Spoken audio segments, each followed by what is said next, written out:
മുതലകൾ മുട്ടയിടുന്ന സ്ഥലങ്ങൾ കണ്ടുപിടിച്ച് മുട്ടകൾ അവിടെ നിന്ന് മോഷ്ടിച്ച് അത് ഫാമിൽ കൊണ്ടുപോയി അതിനെ വിരിയിച്ച് വളർത്തി നമുക്ക് നിറഞ്ഞ കയ്യടികളോടെ സ്വാഗതം ചെയ്യാം ഡയാന അമീൻ.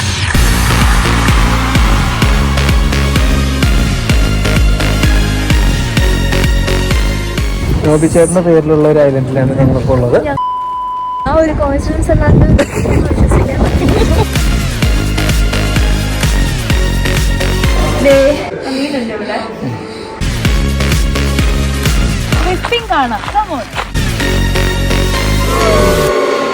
ക്രോക്കഡൈൽസ് ഒരുപാടുണ്ട്. ഈ പറഞ്ഞ മാൻ ഈറ്റിംഗ് ക്രോക്കഡൈൽസ് ആണ്.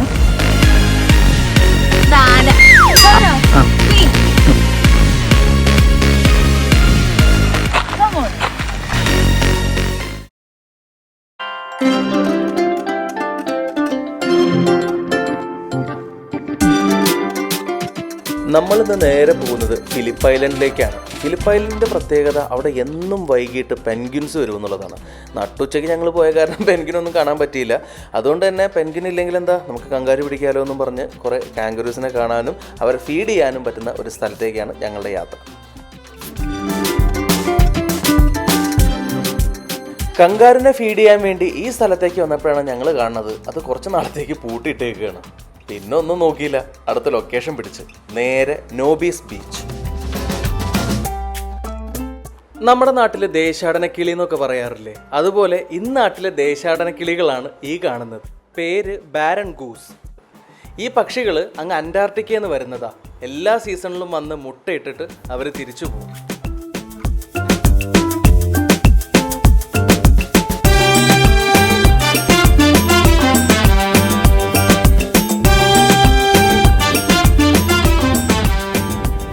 നോബിച്ചേട്ടന്റെ പേരിലുള്ള ഒരു ഐലൻഡിലാണ് ഞങ്ങളിപ്പോൾ ഉള്ളത്. ഞങ്ങൾക്ക് അറിയത്തില്ലായിരുന്നു പുള്ളിക്ക് ഇത്രയും വലിയ സെറ്റപ്പും കാര്യങ്ങളും ഉള്ളതായിരുന്നു. ഞങ്ങൾക്ക് ആർക്കും അറിയില്ലായിരുന്നു.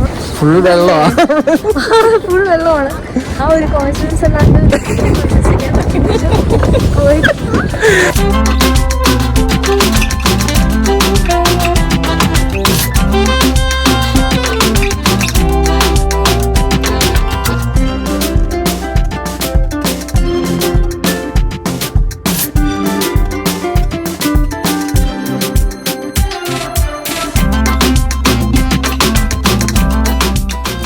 അങ്ങനെ ഫൈനലി ഞങ്ങളിതേ കാംഗ്രൂസിനെ കണ്ടിരിക്കുകയാണ്.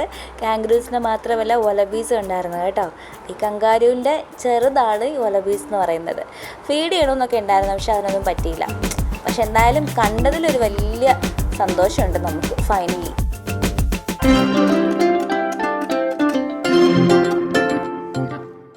ഇതാണ് പെൻഗ്വിൻ പരേഡ് നടക്കുന്ന സ്ഥലം. എന്നും വൈകിട്ട് ആ ഒരു ഗാലറി കണ്ടില്ലേ, അതിൻ്റെ ഫ്രണ്ടിൽ പെൻഗ്വിൻസ് വരും. കുറച്ച് നേരം നമ്മുടെ കൂടെ സ്പെൻഡ് ചെയ്തിട്ട് അവർ തിരിച്ച് കടലിലേക്ക് തന്നെ പോകും.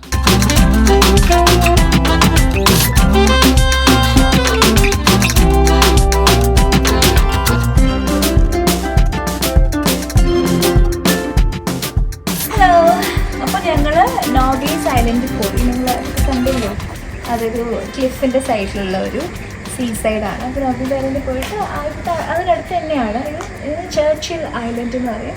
ഇതൊരു ഫാം ലാൻഡാണ്.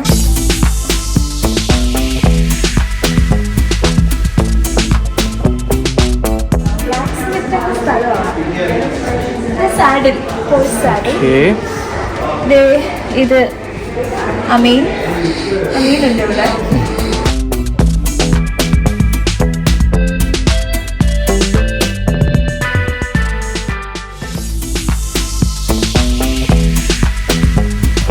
എന്താ ചിപ്പി, നമ്മുടെ നാട്ടിൽ കാണില്ലേ, കടൽ തീരത്ത് കാണില്ലേ ചിപ്പി, മാലയൊക്കെ കൊടുക്കുന്ന. ഈ സ്ഥലത്ത് തന്നെ കുറേ കാര്യങ്ങൾ, മിൽക്കിങ് നമുക്ക് കാണാൻ പറ്റും, പാല് കറക്കുന്നത് കാണാൻ പറ്റും. അതുപോലെ തന്നെ ഷീപ്പ് ഷെയറിങ് എന്ന് പറയും. ഈ എന്താ പറയുന്നത്, മെരി ഹഡിലിട്ടില്ല എന്ന് പറയും. ചെമ്മരിയാടിൻ്റെ തൊലി ഇരിക്കുന്ന നമുക്ക് കാണാൻ പറ്റും. വേറെ എന്തൊക്കെ ഉണ്ടായിരുന്നു ഇവിടെ? ഡോഗ് ചേസിങ് ഉണ്ടായിരുന്നു. വേറെ സ്റ്റാർബാക്കിലെ ചോട്ടകളാണോ? വിപ്പിംഗ് കാണാം.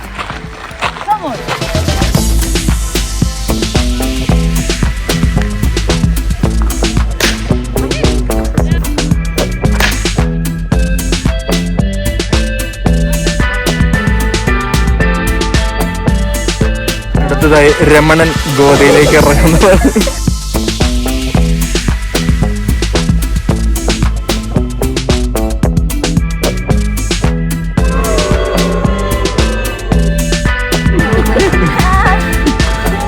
എങ്ങനെയുണ്ടായിരുന്നു? ശരിക്കുള്ള ചാട്ടം.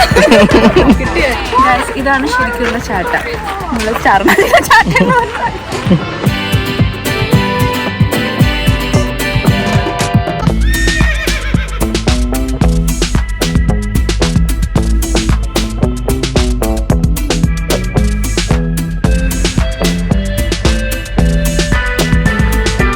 ചർച്ചിൽ ഐലൻഡ് ഒരു പക്ക വില്ലേജാണ്.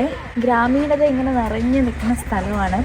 പിന്നെ ഇവർ എഴുതി വെച്ചിട്ടുണ്ടായിരുന്നു ഇങ്ങനെ ഒരു കമ്മ്യൂണിറ്റി ഡെവലപ്പ് ചെയ്യാനുള്ള കാരണം തന്നെ ഇവിടെയുള്ള ആൾക്കാരെ സപ്പോർട്ട് ചെയ്യാൻ വേണ്ടിയിട്ടാണെന്നുള്ളത്.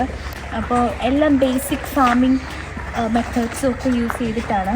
അങ്ങനെ ചെമ്മരിയാടുകളെ മേയ്ക്കുന്നുണ്ട്, ബാക്കിയുള്ളവർ മറ്റ് പിഗുണ്ട്, കുതിരകളുണ്ട്. പണ്ടത്തെ ടെക്നിക്സൊക്കെ ഇവർ കുറേ ഡെമോൺസ്ട്രേറ്റ് ചെയ്യുന്നുണ്ട്. പിന്നെ അവിടെയൊക്കെ ബ്ലാക്ക് സ്മിത്ത്, പണ്ടത്തെ കൊല്ലപ്പണി, ബാൺസ് ഉണ്ട്, ഇതിൻ്റെയൊക്കെ ഡിസ്പ്ലേ ഉണ്ട്. അപ്പോൾ അതുപോലെയുള്ള ഡിസ്പ്ലേയുടെ ഫ്രണ്ടാണ് ഇത്. നമ്മുടെ നാട്ടിലെ കാളവണ്ടി പോലെ, പക്ഷെ കുറച്ചുകൂടി ഹൈ എൻഡാണെന്ന് പറയാം. പണ്ടത്തെ കാലത്ത് ഇവിടെ എല്ലാവരും യാത്ര ചെയ്യാൻ വേണ്ടിയിട്ട് ടാക്സിങ്ങിന് വേണ്ടി യൂസ് ചെയ്തിരുന്നു. പണ്ടത്തെ കാലം എന്ന് പറയുമ്പോഴത്തേക്കും ഒരു 1890s ഒക്കെ വിക്ടോറിയൻ ഏറിയയുടെ സമയത്ത് യൂസ് ചെയ്തിരുന്ന ഒരു വാഹനമാണിത്. നമ്മളെ നാട്ടിലെ കാളകൾക്ക് പകരം ഇവിടെ കുതിരകൾ വലിച്ചുകൊണ്ട് പോകുന്ന ഒരു അടിപൊളി വണ്ടി.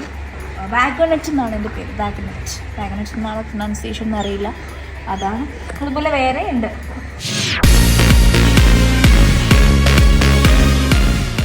1872 ബ്രിട്ടീഷുകാരനായ സാമുവൽ എമസ് പണി കഴിപ്പിച്ച വീടാണിത്.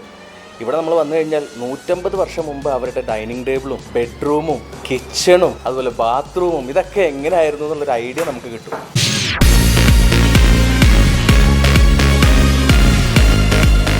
എനിക്ക് ഭയങ്കര ഇഷ്ടമാണ് വിക്ടോറിയൻ റീജൻസി ടൈമിൽ.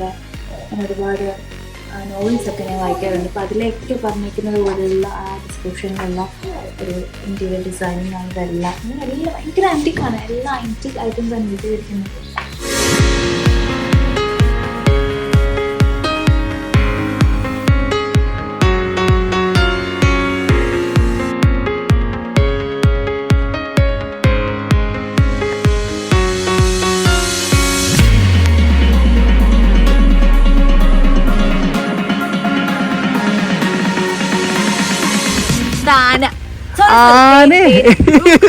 ഓനല്ല കുതിര. എളുപ്പമുള്ള ചോദിക്കട്ടെ? എളുപ്പമുള്ള ചോദിക്കും. അത് കുതിര. ദുഷ്യന്തനോ? അത് ആനയാണോ? അതോ ആനയാണോ? അത് മാന. അല്ല, അത് ബടൻ. ഓക്കെ, അതാരാ? പറ, നീ പറ. അതാരാ? രാജ്ഞിയല്ല, മന്ത്രിയാണ്. പോട്ടെ. ഇടയിൽ വെച്ച് ഫോണിൻ്റെ ബാറ്ററി തീർന്ന കാരണം ബാക്കി വീഡിയോസ് ഒന്നും എടുക്കാൻ പറ്റിയില്ല. എന്തായാലും ഞങ്ങളുടെ മെൽബൺ ദിവസങ്ങൾ അങ്ങനെ അവസാനിച്ചിരിക്കുകയാണ്. രാവിലെ എണീറ്റ് ഞങ്ങൾ നേരെ ബ്രിസ്ബനിലേക്കുള്ള തയ്യാറെടുപ്പ് തുടങ്ങി. അവിടെ 2 ദിവസമുണ്ട്. പിന്നെ ഒരു ദിവസം ഡാർവിനിലൊരു ഷോ, അത് കഴിഞ്ഞാൽ ബാക്ക് ടു ഇന്ത്യ.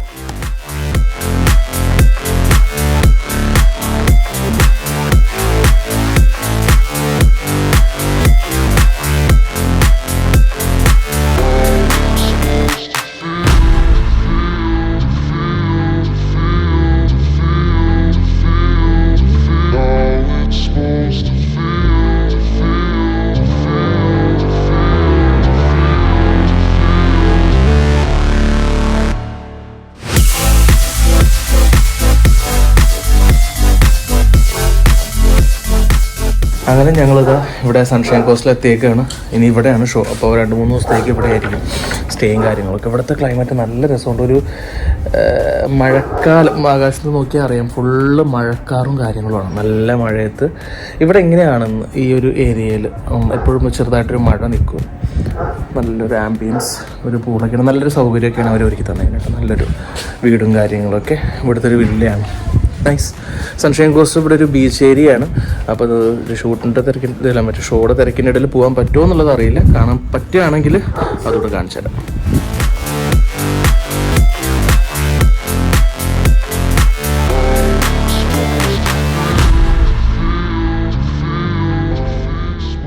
വീണ്ടും ബ്രിസ്ബൻ ടൗണിലേക്ക് പോകുന്ന വഴിക്ക് ഭയങ്കര വിശപ്പുണ്ടെന്ന് പറഞ്ഞപ്പോൾ റോബിൻ ചേട്ടൻ പറഞ്ഞ് നല്ല ബീഫ് പൈയും ചിക്കൻ പൈയൊക്കെ കിട്ടുന്ന സ്ഥലമുണ്ട്, അങ്ങോട്ട് കൊണ്ടുപോകാമെന്ന്.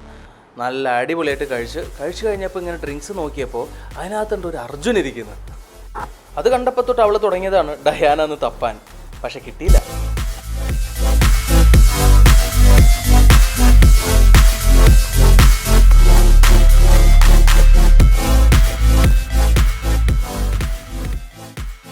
Diana Hameed funs upon a time എന്ന പിഷാരടി ഷോയുടെ അവതാരകയായ ആ സുന്ദരി കുട്ടിയെ അറിയാമല്ലോ. സംഭാഷണങ്ങളിലെ മിടുക്കും ഒഴുക്കും മിതത്വവും ലാളിത്യവും കൊണ്ട് സന്ദർഭങ്ങളെ സമർത്ഥമായി നേരിടുന്ന മിടുക്കി ഡയാന. നമുക്ക് നിറഞ്ഞ കയ്യടികളോടെ സ്വാഗതം ചെയ്യാം ഡയാന ഹമീദ്.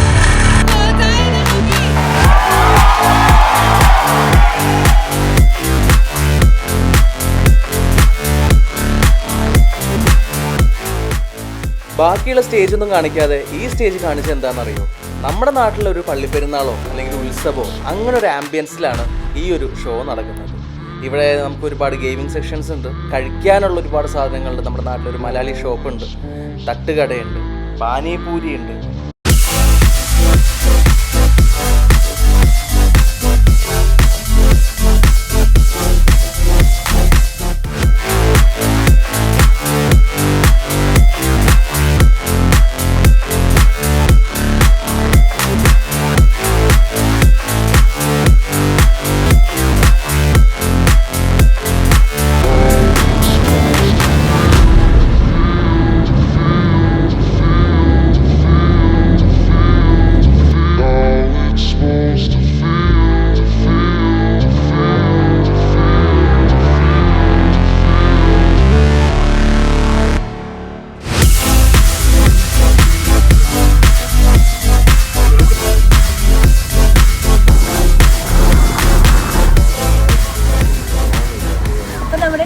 ലാസ്റ്റ് ഡേ ആണെന്ന് മെയ് 6th. മെയ് 5th നമ്മുടെ ഷോ ഡാർവിൻ എന്ന് പറഞ്ഞ സ്ഥലത്തായിരുന്നു. നമ്മൾ ഇതുവരെയും കണ്ട ഓസ്ട്രേലിയ അല്ലേ ഇത്. നമ്മളിതുവരെയും കണ്ട ഒരു ലാൻഡ്സ്കേപ്പോ ക്ലൈമറ്റോ ഒന്നുമല്ല. It's entirely different. ഇവിടുത്തെ കാലാവസ്ഥ ഭയങ്കര ഡിഫറെൻ്റാണ്, ചൂടാണ്.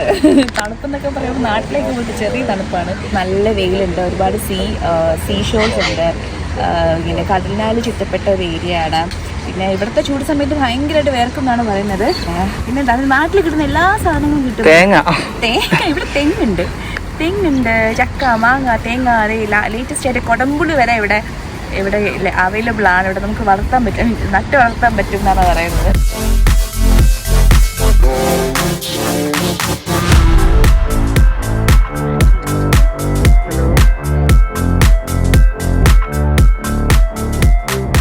നമുക്കറിയാം ഓസ്ട്രേലിയയിൽ കാംഗ്രൂസ് ഒത്തിരി ഉണ്ട്, പക്ഷേ ഇവിടെ അതുപോലെ തന്നെ ക്രോക്കഡൈൽസ് ഒരുപാടുണ്ട്.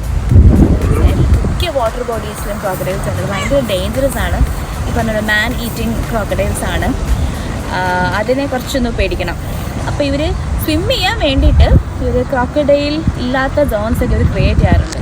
ഒരു ഏരിയയിലെ ക്രോക്കഡൈൽസ് ഒക്കെ ഇല്ലയെന്ന് ഉറപ്പ് വരുത്തി അതിനെയൊക്കെ റിമൂവ് ചെയ്ത് ട്രാപ്പ് ചെയ്ത് പിടിച്ച് വേറെ സൈഡിൽ കൊണ്ട് കളഞ്ഞിട്ട് ഇങ്ങനെ സ്വിമ്മിങ് ഏരിയാസ് അങ്ങനെ റെഡിയാക്കി കൊടുക്കാറുണ്ട്. ഇവിടെ പറയുന്ന പോലെ ക്രോക്കഡൈൽ ആണെങ്കിലും മറ്റേ കങ്കാരു ആണെങ്കിലും എല്ലാത്തിനെയും ഇവര് തിന്നും. ഇവിടുത്തെ അബോറിജിനൽസ് ഉണ്ട്, അതായത് ഓസ്ട്രേലിയയുടെ യഥാർത്ഥ ആദിമവാസികൾ. സോ അബോറിജിനൽസിന് ഇപ്പോൾ അവർക്ക് ഭക്ഷിക്കാൻ വേണ്ടിയിട്ട് എന്തിനു വേണമെങ്കിലും വേട്ടയാടാം.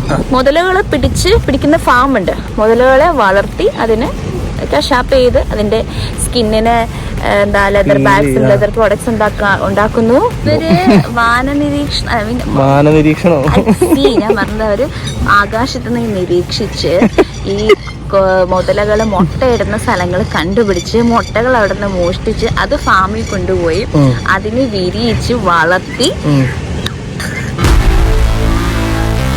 ഇവിടുത്തെ അബോർജൻസിന് വേറൊരു കാര്യം എന്ന് പറഞ്ഞാൽ ഇവർക്ക് എല്ലാം ഫ്രീ ആണ്. ഇവിടെ ഇവർക്ക് എല്ലാ സൗകര്യവും ഗവൺമെന്റ് കൊടുക്കുന്നുണ്ട്. ഇവർക്ക് മാസം ഒരു ശമ്പളം, വെറുതെ വീട്ടിലിരുന്ന് കഴിഞ്ഞാലും ഒരു ശമ്പളം അവർക്ക് ഗവൺമെന്റ് കൊടുക്കുന്നുണ്ട്. അതുകൊണ്ട് തന്നെ ഇവർക്ക് പണിക്ക് പോകേണ്ട കാര്യമില്ല, ഭക്ഷണം ഫ്രീ ആണ്, പ്രത്യേകിച്ച് ഒന്നുമില്ല, ഇങ്ങനെ നടന്നാൽ മതി. ഞാനൊരു അബോറിജിനൽ ആയിരുന്നെങ്കിൽ ആലോചിക്കുകയാണ്, പണിക്ക് പോകണ്ടാണോ?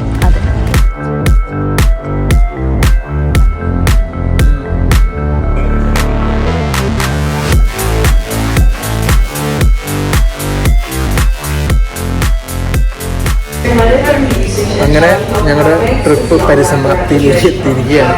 കഴിഞ്ഞ് നീണ്ട 15 ദിവസത്തെ യാത്രയ്ക്ക് ശേഷം വീണ്ടും പുതാവിന് എയർപോർട്ട്, ഇവിടെ നേരെ സിംഗപ്പൂരിൽ നിന്ന് കൊച്ചി നാട്ടിലോട്ട്. നല്ല ട്രിപ്പായിരുന്നു, നല്ല രസമുണ്ടായിരുന്നു. നമ്മൾ ഒരുപാട് പേരെ പരിചയപ്പെട്ടു. അതിൽ ചിലരെയൊക്കെ നമ്മൾ തീർച്ചയായിട്ടും ഇവിടെ നിന്ന് പോകുമ്പോഴത്തേക്കും ഭയങ്കരമായിട്ട് ഓർക്കും, മിസ് ചെയ്യും, അതിനുശേഷം കോണ്ടാക്ട് ചെയ്യും. അപ്പോൾ നിങ്ങൾക്കും വീഡിയോസ് ഇഷ്ടപ്പെട്ട് കാണുമെന്ന് പ്രതീക്ഷിക്കുന്നു. ഞങ്ങൾ ട്രിപ്പിന് വന്നേക്കുന്നതല്ലോ, അത് വർക്കിന് വന്നേക്കുന്നതാണ്. അപ്പോൾ ഞങ്ങളെ കൊണ്ട് പറ്റുന്ന രീതിയിലുള്ള സ്ഥലങ്ങളൊക്കെ ഞങ്ങൾ കാണിച്ചാണ്. കുറേയൊക്കെ മിസ്സായിട്ടോ, കുറേ കാര്യങ്ങൾ, കുറേ സ്ഥലങ്ങൾ മിസ്സായിട്ടുണ്ട്. ഞങ്ങളുടെ ഒരു ആദ്യത്തെ ഒരു എഫേർട്ടായിരുന്നു ഈ വീഡിയോസ്. വീണ്ടും കാണാം, വീണ്ടും വേറെ അടുത്ത വീഡിയോയിലൂടെ വീണ്ടും കാണാം. ഓക്കെ, കാണാം.